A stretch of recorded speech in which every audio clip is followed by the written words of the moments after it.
Obey me, or she dies, apprentice.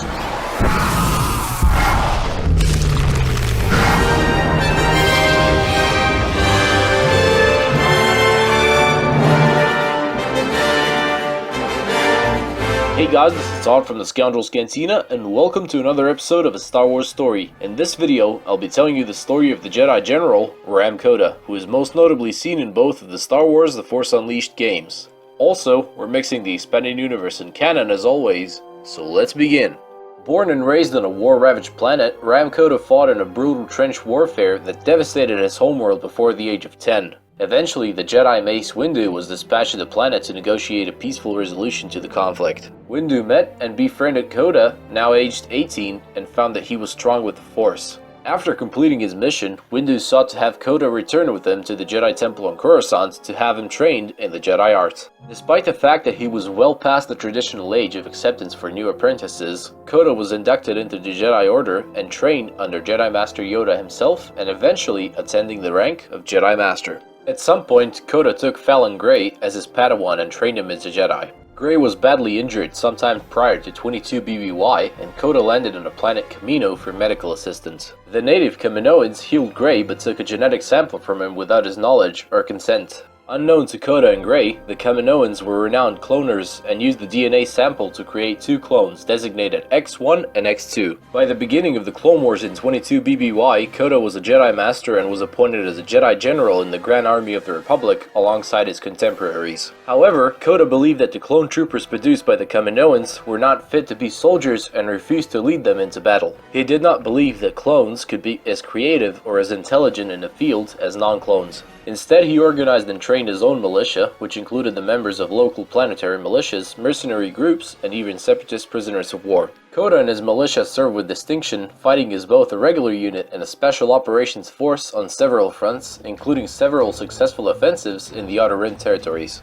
3 years after the start of the war, Palpatine issued Order 66 to all clone units, which stated that the Jedi had become the threat to the Republic and had to be eliminated, thus activating their inhibitor chips. Kota's decision to lead his own troops spared him the fate that befell most of the Jedi commanders in the Grand Army by the simple fact that he had no clone troopers under his command. A squad of Antarian Rangers serving with Kota learned of the order and immediately took him and his troops into hiding. Stealing a Republic cruiser, Kota and his forces disappeared into the Outer Rim, as his fears have become reality. Following his disappearance, Kota was officially listed as dead in the Imperial records, although Lord Vader, Palpatine's new Sith apprentice, was aware that he survived. Going into hiding with his militia, Kota allied himself with Alderaan Senator Bail Organa. Kota began striking at Imperial targets, taking interest in the Dark Lord of the Sith, Darth Vader, and hoping to draw him into a confrontation. This culminated into a mission to seize a TIE fighter construction facility in the orbit of Nar Shaddaa. Kota believed that he could draw Vader out with a strike, but was instead confronted by the Dark Lord's secret apprentice. The two dueled in the factory's command center. Kota was beaten and blinded but managed to escape the confrontation. With his confidence shaken and his connection in the Force seemingly gone, Kota turned to drinking and went into hiding in Cloud City on Bespin. He was discovered by the apprentice he had dueled on Nar Shaddaa, who wanted to help him in fighting the Empire. The apprentice, who had been tasked by Vader to create a rebellion with which to oppose the Emperor Palpatine, wanted Kota to instruct him in the Force. Kota suspected that the young man before him was the same man who had blinded him, but through the Force sensed a bright spot within him that gave him hope that the apprentice could be turned away from the dark side. Kota agreed to help the apprentice and assisted him in making contact with Senator Organa, Mon Mothma, and Garambel Iblis of Corellia throughout a series of missions. Together, they pledged to form the Alliance to restore the Republic and fight against the Empire. During this time, Kota recovered much of his former self and restored his connection to the Force. During the subsequent meeting of the Corellian Treaty to formally create the rebellion against the Empire, Vader stormed in with Imperial forces. The apprentice, who had come to renounce his ties to Vader and the Empire, had attempted to keep the meeting secret, but had been discovered. Kota was captured alongside with the gathered senators and was taken to the Death Star battle station,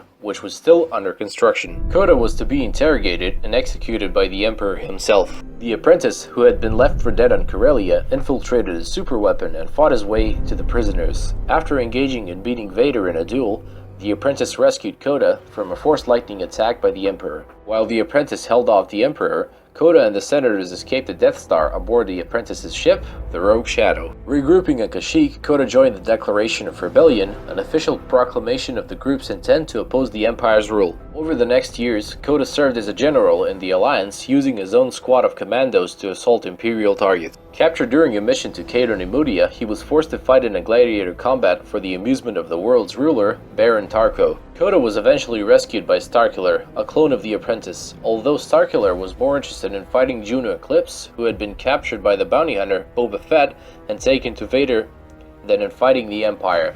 He provided Kota with coordinates and schematics for the cloning facilities located in Tamira City on the planet Kamino. Kota led the Alliance fleet to the Waterworld, engaging an Imperial fleet in battle. With Starkiller's aid, the Alliance claimed the victory at Kamino, rescuing Eclipse and capturing Vader. Kota was later responsible for the recruitment of X2, a Force-sensitive clone of his former Padawan, Fallon Gray, into the Rebel Alliance. Sometime very close to the Battle of Yavin, General Rahm Kota led a team of men which infiltrated the Death Star to recover as much intelligence as possible. What happened to him after this is unknown, but we believe he fought with the Rebel Alliance all up until the Battle of Endor and brought peace to the galaxy. Anyway guys, this is it on the story of Rahm Kota, and I hope you all enjoyed it and learned something new about the vast galaxy of Star Wars. And if you want to support this channel, hit that subscribe button for more videos like this one. And remember guys, God is awesome all the time, may the Force be with you always, and join the dark side. This party's over.